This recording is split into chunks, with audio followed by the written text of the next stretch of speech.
Él era un médico, algo, y ese que comenta esto dice que probablemente hasta en una consulta allí había uno hablándole la palabra de Dios. Entonces, sea así, sea o no sea, lo que quiero señalar es la pasión que tenían estos hombres, de donde ellos se movían, estaban hablando la palabra. Y esto es un golpe duro a mi propia conciencia. A veces, hermanos, somos tan tímidos para hablar la palabra con los que nos rodean, con los que tenemos contacto, el entorno más inmediato. ¿Cuántas asambleas podemos señalar donde los que llevaron esa semilla, porque hemos oído tantísimas veces que el verbo del versículo 19, esparcidos, eso lo hemos escuchado, es un término agrícola que habla de semilla. Estos que fueron esparcidos, ellos hablaban la palabra. Y cuántas asambleas se formaron es con eso, con el protagonismo de hombres sin nombre, de mujeres sin nombre. No hay un nombre. Aquí no vemos a un apóstol Pedro, aquí no vemos a Bernabé, aquí no vemos al apóstol Pablo. Hombres sencillos. Pero la Biblia nos omite esos nombres. En el cielo sí están registrados esos hombres que fueron y hablaron la palabra. Entonces que el Señor nos dé el aliento. Aquí está un versículo, un pasaje, una porción que estimula a todo creyente a no silenciarse. Aquí vemos que los labios se abren. Los labios de estos hombres, los labios de Bernabé y los labios de Pablo, ellos hablaron la palabra, predicaron la palabra y enseñaron la palabra. Cuán importante es no callar. Y termino mi comentario en este sentido, porque yo confieso, hermanos, que a veces nos formamos, nos levantamos pensando que los únicos que deben predicar el Evangelio son solamente los siervos del Señor. No hay series de culto en una asamblea si los siervos del Señor no estaban presentes. Eso lo digo porque eso se sembró en el corazón de algunos hermanos en un tiempo y en una zona donde ellos decían, si no viene don fulano no hacemos cultos de predicación. Tenían sus cultos normales, pero no hacían cultos de predicación sostenidos. Y yo creo que en Venezuela estamos viendo con gozo que las asambleas están sosteniendo cultos. Don Samuel, que tiene la responsabilidad de dar las noticias y han sido tan oportunas, vemos en ellas como las actividades de las asambleas, sosteniendo cultos acá, allá, eso sin duda alguna es animador, es alentador, porque sabemos que la obra va a progresar. Así progresó en esta ocasión. ¿Y qué fue lo que anunciaron? El Evangelio del Señor Jesús. No le añadieron nada, no le quitaron nada. No le añadieron un elemento para que fuera atractivo para los gentiles. El Evangelio que escucharon los judíos es el mismo Evangelio que escucharon los gentiles. No debemos cambiar el mensaje, adaptar el mensaje. Pensar que porque vamos a predicar en una zona, por lo menos en el caso nuestro, los que nos levantamos en la Gran Caracas, yo le confieso que entre los hermanos el sentir era predicar en los barrios porque la gente era más abierta. Pero cuando pensábamos en zonas donde hay cierto nivel económico superior al de los barrios, siempre había la timidez y no queríamos ir allá. Pero hermanos, más adelante, capítulo 13, vamos a ver a Manaén. Quiere decir que en esa asamblea habían personas diversas, de diversos estratos sociales, ricos y pobres, allí los judíos, los gentiles. O sea, era el mismo evangelio y no lo debemos cambiar para nada. Que el Señor nos ayude, hermanos, a estar convencidos que lo que estamos predicando es el evangelio puro. Ese evangelio tiene poder, es un mensaje de poder. Se hizo paso en Antioquía y ya nuestro hermano nos describió en algunos aspectos cómo era la ciudad. Una ciudad perversa. Una ciudad que estaba pervertida. El pecado pululaba. Se respiraba ese ambiente.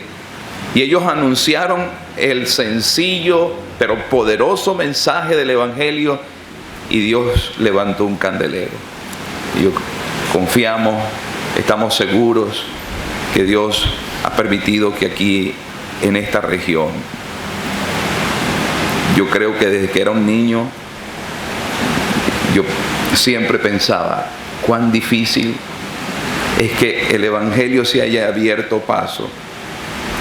Chivacoa, San Felipe,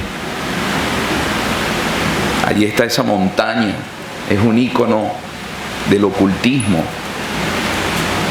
Y sin duda alguna, Dios ha salvado gente en estas regiones. Ese es un milagro de Dios. O sea que nosotros somos privilegiados al ver la formación de un milagro de Dios. Una asamblea, hermanos, es un milagro de Dios. No interviene la mano humana. Dios utiliza sus canales, pero es una obra netamente divina, como esta asamblea en Antioquía nos enseña.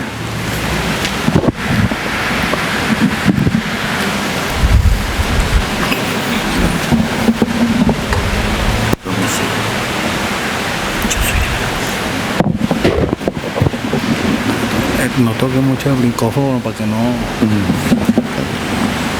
Muchas gracias. Déjenme respirar primero. Quizás a lo mejor repita algunas cosas en la introducción, pero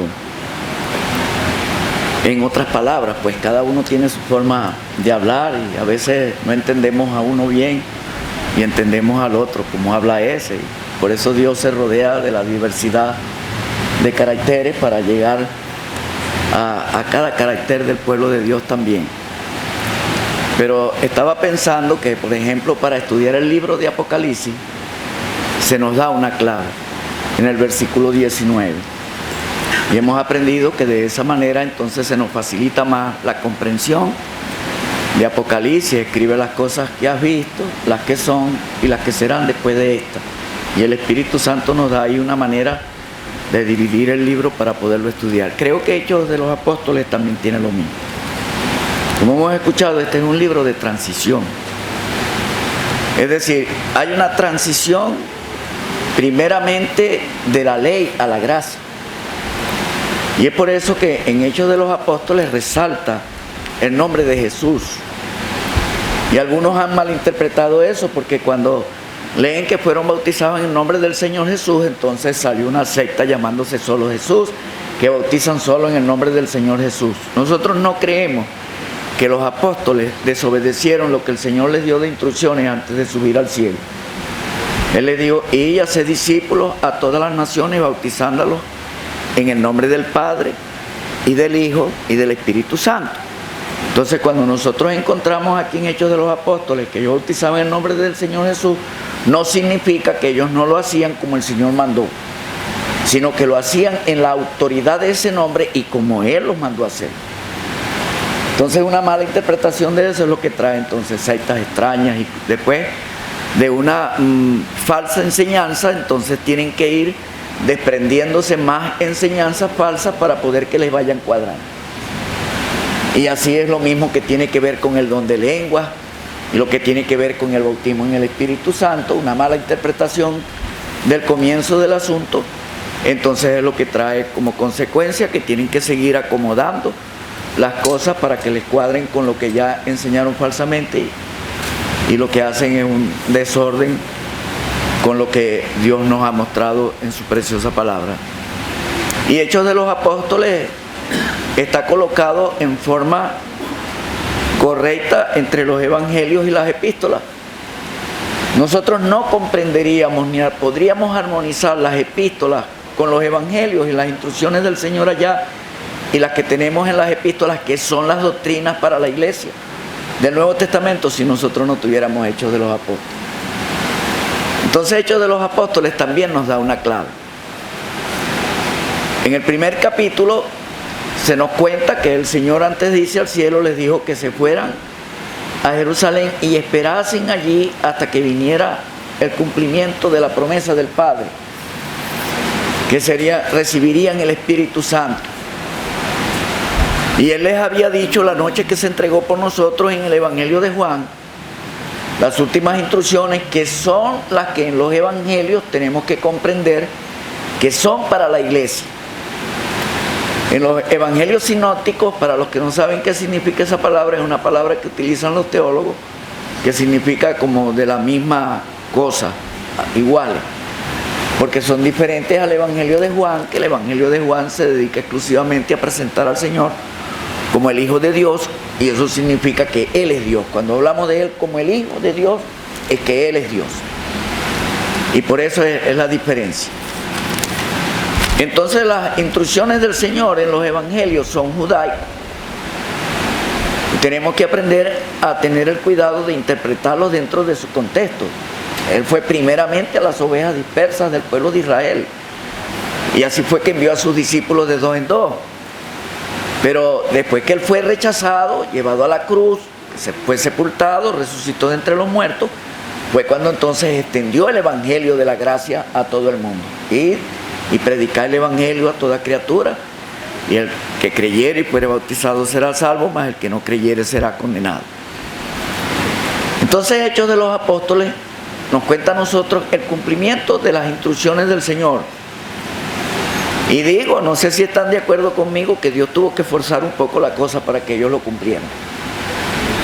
Y la clave es que después que recibieran el Espíritu Santo, me seréis testigos en Jerusalén y en toda Judea, en Samaria y hasta lo último de la tierra. Y ese es el orden que vemos del cumplimiento. Y esa es la clave para nosotros estudiar Hechos de los Apóstoles. Así como la tiene Apocalipsis, la tiene Hechos de los Apóstoles. Y darnos cuenta que el ministerio comenzó fue allí en Jerusalén y fue en toda Judea. El hermano Samuel en la introducción dijo que el evangelio estaba primero entre los judíos. Por supuesto, allí habían también algunos gentiles, pero que ellos se habían convertido en prosélitos. Cuando hablo para los hermanos nuevos creyentes, pues uno tiene que pensar también en los que no conocen estos términos bíblicos. Cuando consigan en Hechos de los Apóstoles la mención de los prosélitos, esos son gentiles, gente que sin ser judíos, hastiados de ese paganismo y de esa inmoralidad y de todo eso, vieron en el judaísmo como una tablita de salvación. Y entonces ellos se convirtieron al judaísmo.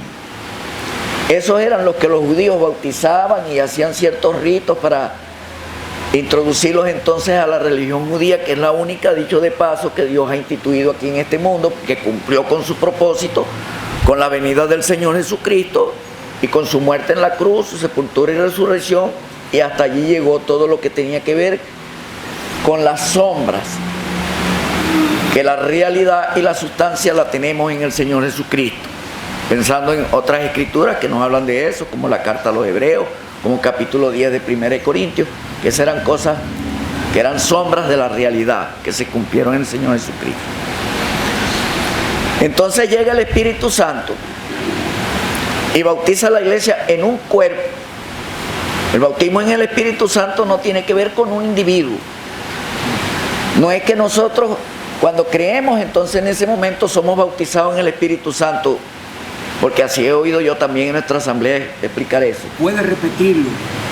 No es que en el momento que nosotros creemos somos bautizados con el Espíritu Santo, no. Somos imbuidos en ese cuerpo, para utilizar alguna expresión, somos metidos en ese cuerpo, que es la iglesia dispensacional. Pero lo que recibimos es el Espíritu Santo en el corazón como un sello indeleble, no es como un tipo que pones el sello y quitas el tipo, no. Es el mismo Espíritu Santo que viene a morar en el corazón, y por eso dije las instrucciones del Señor en Juan, la noche que se entregó por nosotros, capítulo 13, 14, 15, 16, y la oración sacerdotal del capítulo 17. Esas son las instrucciones que sí tienen que ver con la iglesia. Él dijo que el Espíritu que estaba con ellos estaría en ellos, y dijo que el Espíritu Santo daría testimonio de él. Y eso es lo que vemos en Hechos de los Apóstoles. La mención al Espíritu Santo constantemente en Hechos de los Apóstoles nos indica que en realidad no son los hechos de los apóstoles exclusivamente, son más bien los hechos del Espíritu Santo, utilizando a los apóstoles como Él se los dijo a ellos, que el Espíritu Santo los iba a guiar a ellos. Incluso les dio profecías en cuanto a la inspiración del Espíritu Santo para escribir el Nuevo Testamento. Todo eso lo tenemos ahí en la enseñanza del Señor esa noche. La forma de orar ahora al Padre en el nombre del Hijo. Todas esas son instrucciones. Aquí tenemos el Espíritu Santo dando testimonio del Señor Jesucristo, pero utilizando, por supuesto, los vasos que el Señor preparó para comenzar ese ministerio. Principalmente, Él se rodeó de aquellos discípulos que nombró apóstoles y los preparó durante esos 4 años. Yo pienso que son 4 años sin pelear, el que piensa que son 3 o 3 y medio, pero entre 3 y 4 años de ministerio el Señor los estaba preparando para que salieran a contarle al mundo lo que Él había hecho por esta humanidad. Él se aseguró bien de que aquellos habían comprendido quién era Él. Lo vemos en el capítulo 16 del Evangelio de Mateo, cuando preguntó: ¿quiénes dicen la gente que soy yo? Ellos le dijeron, que lo compararon con algunos profetas del Antiguo Testamento y hasta con Juan el Bautista, pensando que había resucitado. No una reencarnación, porque esa idea no está en las Escrituras en ningún momento. Entonces, Él les dio todas esas instrucciones, y ellos tuvieron que esperar en Jerusalén hasta que el Espíritu Santo descendió y bautizó la iglesia en un cuerpo. Y fue cuando el apóstol Pedro por primera vez se levanta para predicar el Evangelio de nuestro Señor Jesucristo. El Evangelio de Jesús, como dice aquí en Hechos de los Apóstoles. Y aquel día se convirtieron como 3,000 personas. Pero se quedaron confinados en Jerusalén. Y el Señor le había dicho, era Jerusalén, toda Judea, Samaria y hasta lo último de la tierra. Y por eso es que Dios permite esa persecución con la muerte de Esteban. Y el apóstol Pablo estaba presente consintiendo en la muerte de Esteban. Y seguramente que él escuchó la predicación de Esteban, y la primera predicación que encontramos registrada, hay otro Antioquía ahí. Hay que aclarar eso de que hay 2 Antioquías ahí para que no haya ninguna confusión. Pero en la primera predicación que se registra, creo que es en el capítulo 13, nosotros vemos casi el mismo orden que utilizó Esteban en el capítulo 7 para predicarles el evangelio a aquellos judíos que estaban arremetiendo contra él.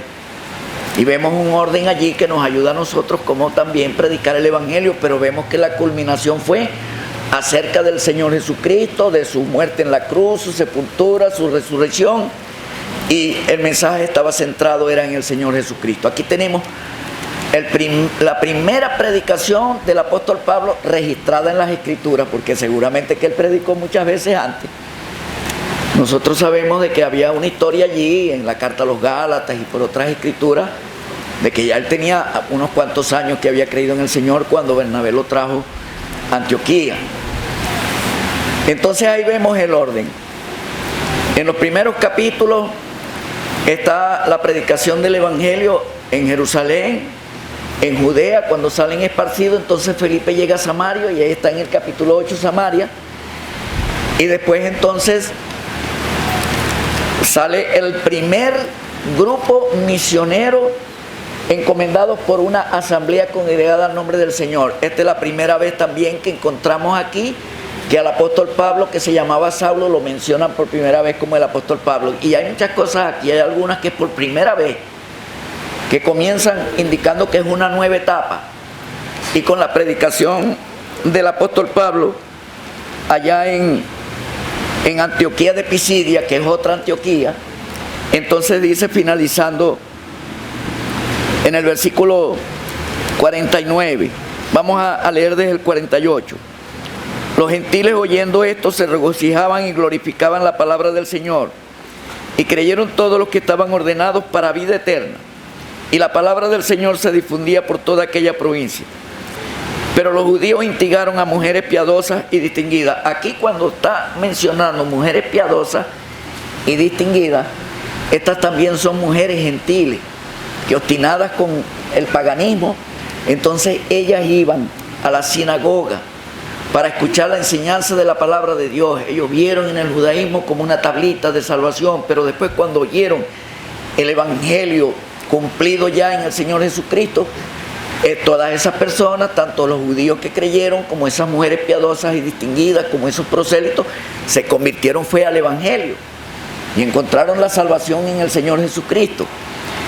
Entonces dice: pero los judíos, dice el versículo 50 de este capítulo 13, instigaron a mujeres piadosas y distinguidas y a los principales de la ciudad y levantaron persecución contra Pablo y Bernabé y los expulsaron de sus límites. Tristemente el apóstol Pablo tuvo que sacudir aquí el calzado como el Señor se los había instruido ya. Aquellos que envió de dos en dos a donde los rechazaran, los envió primeramente a las ovejas del pueblo de Israel. Nosotros no tenemos que sacudir calzado en ninguna parte a donde nosotros vayamos, rechazando la gente para su salvación. Por muy duro que sea un sitio, siempre vamos a encontrar quienes respondan al evangelio, aunque sean poquitos, ¿sí? Bueno, entonces dice: ellos entonces, sacudiendo contra ellos el polvo de sus pies, llegaron a Iconio, y los discípulos estaban llenos de gozo y del Espíritu Santo. Y aquí, hermanos, entonces empieza el ministerio del apóstol Pablo a los gentiles en plena marcha. Y entonces se cumple lo que el Señor dijo.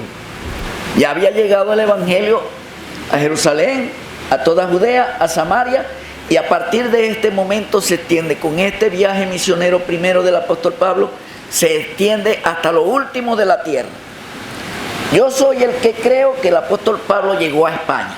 Amén, yo también. Sí, porque en el primer encarcelamiento en Roma, cuando lo dejaron libre, él tenía el propósito de llegar hasta España. Y en la segunda carta, en el capítulo 4, cuando está sentenciado a muerte a Timoteo, él dice, entre las cosas que él dice: he acabado la carrera, indicando con eso que había completado su deseo de llevar el evangelio hasta España. Ese era el apóstol Pablo, un gran ejemplo para nosotros.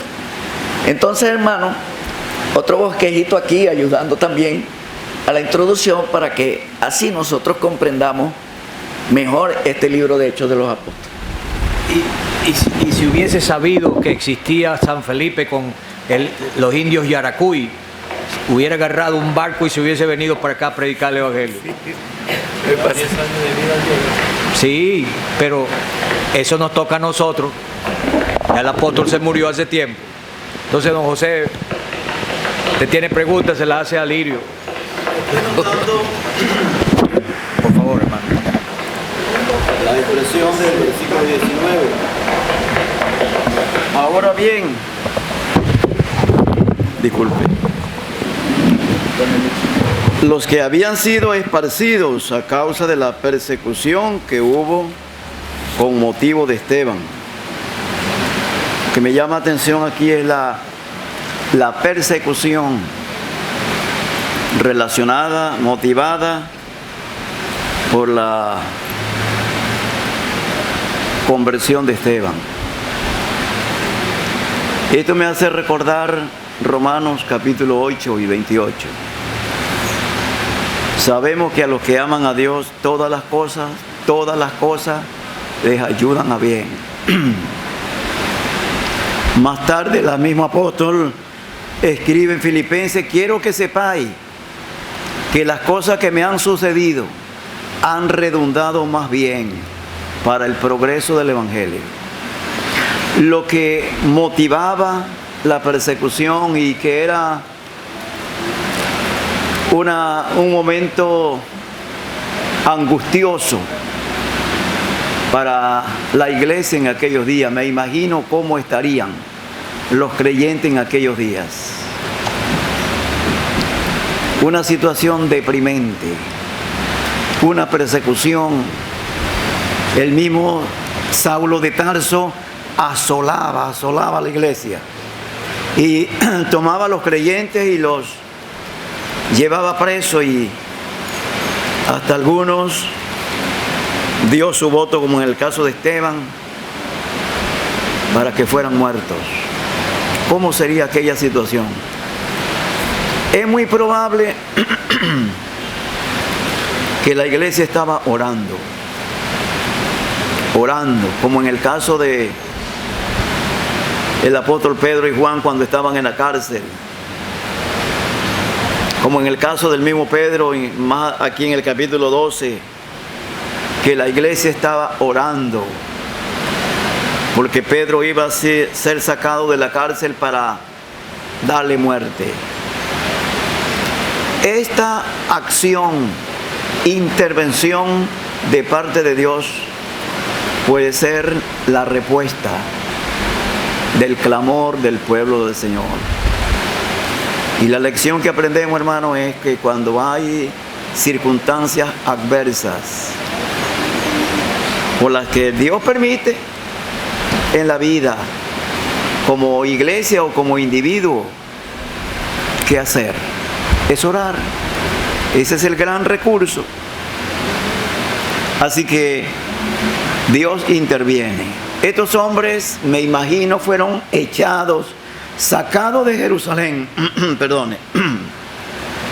sacados como personas indeseables. Dios permitió, como ha dicho nuestro hermano Alirio, Dios había dicho que serían testigos en Jerusalén y hasta lo último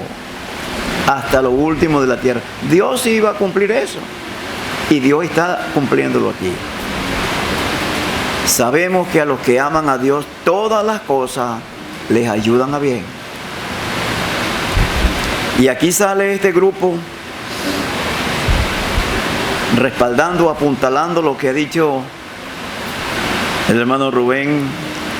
Este grupo de hombres sencillos, hombres humildes, pero hombres que habían estado en comunión con el Señor, salieron rumbo a aquellos lugares. No eran apóstoles. Los que predicaron aquí en esta ocasión a los judíos y después a los griegos no eran los apóstoles, eran hombres humildes, hombres sencillos. Hermano, la asamblea que se va a formar no debe estar esperando que sean los siervos del Señor los que tienen que venir a predicar. Ustedes mismos ya tienen la batuta en la mano. Ya han recibido el poder del Evangelio. Y ustedes mismos van a empezar a llenar estos sectores de la independencia con el Evangelio, como hicieron los creyentes de Tesalónica. Empezaron a propagar por todos los lugares y anunciar el Evangelio, de manera que el apóstol dice: ya no tenemos lugar donde ir. Qué bueno, ojalá que esa sea la actitud, la acción de la nueva asamblea que se va a formar, Dios mediante, en la buena voluntad del Señor mañana. Pero aquí está la unidad. Otra cosa que vemos aquí es la unidad, la cooperación, la colaboración de la asamblea en Jerusalén, enviando a Bernabé. Como en el caso de Samaria, cuando Samaria recibió el Evangelio, bueno, dice el capítulo 8, que cuando llegó la noticia a Jerusalén, versículo 14 del capítulo 8, cuando los apóstoles que estaban en Jerusalén oyeron que Samaria había recibido la palabra de Dios, enviaron allá a Pedro y a Juan. Y enviaron a Pedro y a Juan. Esta expresión me enseña dos cosas. nos enseña que Pedro